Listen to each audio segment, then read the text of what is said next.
Assalamualaikum warahmatullahi wabarakatuh. Kita lanjutkan pembahasannya ke bentuk badan usaha, yaitu Persekutuan Komanditer atau CV. Nah, pengertian CV yang utama Anda harus ingat supaya bisa membedakan dengan firma dan juga perseroan terbatas, ya. Persekutuan komanditer yaitu persekutuan yang terdiri dari dua sekutu. Ya, sekutu yang pertama ada yang menyebut istilah sekutu kerja dan yang kedua dan sekutu tidak kerja. Nah, ada juga istilah di beberapa referensi yang menyebut sebagai sekutu komanditer dan sekutu komplementer. Ya, jadi yang harus diingat bahwa di dalam CV ada dua sekutu. Ya, beda dengan firma. Ya, yang dua sekutu ini memiliki perbedaan hak dan tanggung jawab. Hak dan kewajibannya berbeda sehingga mengakibatkan tanggung jawabnya juga berbeda. Ya, pada sekutu komanditer ya, dia berkewajiban untuk memberikan modal berupa uang, harus berupa uang. Ya, jadi kewajibannya adalah menyertakan uang sebagai modal pada sekutu yang lain. Sekutu yang lain yang dimaksud adalah sekutu komplementer atau sering juga disebut sebagai sekutu kerja. Ya, sekutu komanditer sama sekali tidak mengurus dan mengelola uangnya, ya, yang dia berikan kepada sekutu komplementer. Nah, sekutu komplementer tugasnya adalah mengelola, mengurus dan memberikan pertanggungjawaban pada sekutu komanditer atas uang atau modal yang diberikan kepada sekutu komplementer. Ya, tapi bentuk modal yang diberikan adalah uang. Ini asas dasarnya. Nanti ada bentuk-bentuk dari CV, di mana ada juga CV yang menggunakan saham. Nanti kita lihat perbedaannya, ya. Oke. Nah, sekutu komanditer menyerahkan uang, ya, segitulah tanggung jawabnya. Nah, apabila terjadi pailitisasi pada CV, maka sekutu komanditer hanya bertanggung jawab sejumlah uang yang sudah diberikan kepada sekutu komplementer. Sedangkan sekutu komplementer akan bertanggung jawab dengan harta pribadinya.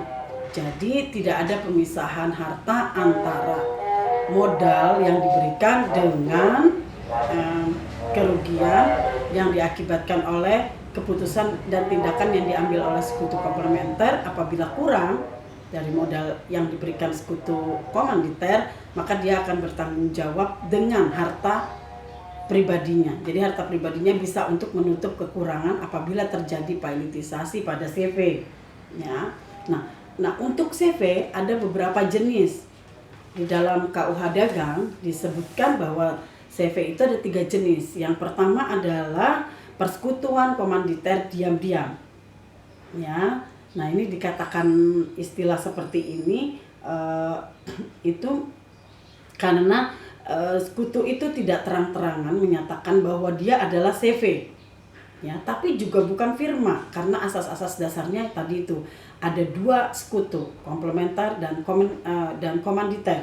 Nah, tetapi ya, dalam persekutuan itu sudah terjadi persekutuan komanditer, bukan firma lagi, ya. Yang sebagian ada yang komplementer, yang sebagian ada komanditer, ya.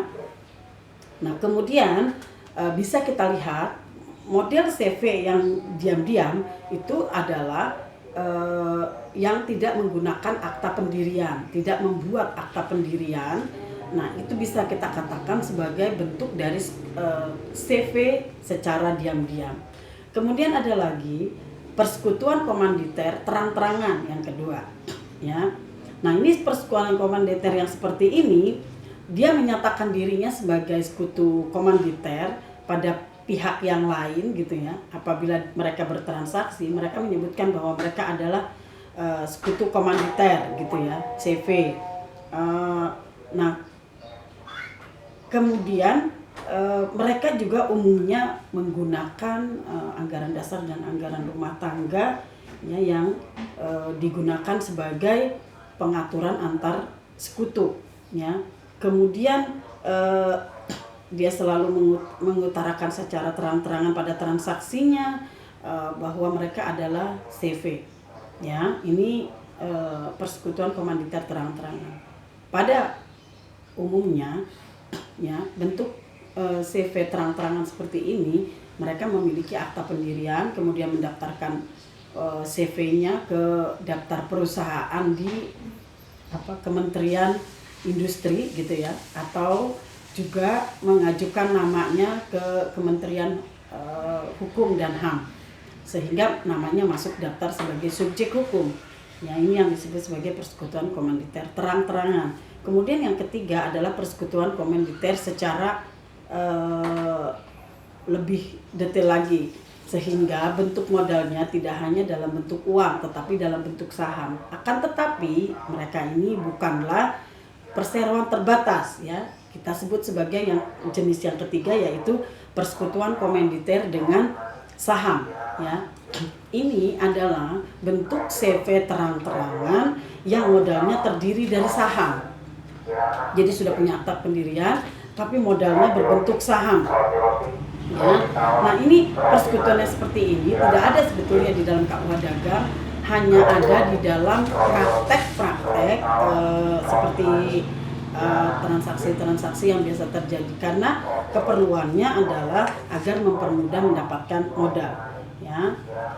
Nah, sebetulnya ini sama dengan persekutuan komanditer yang terang-terangan seperti yang tadi kita bahas bersama, ya.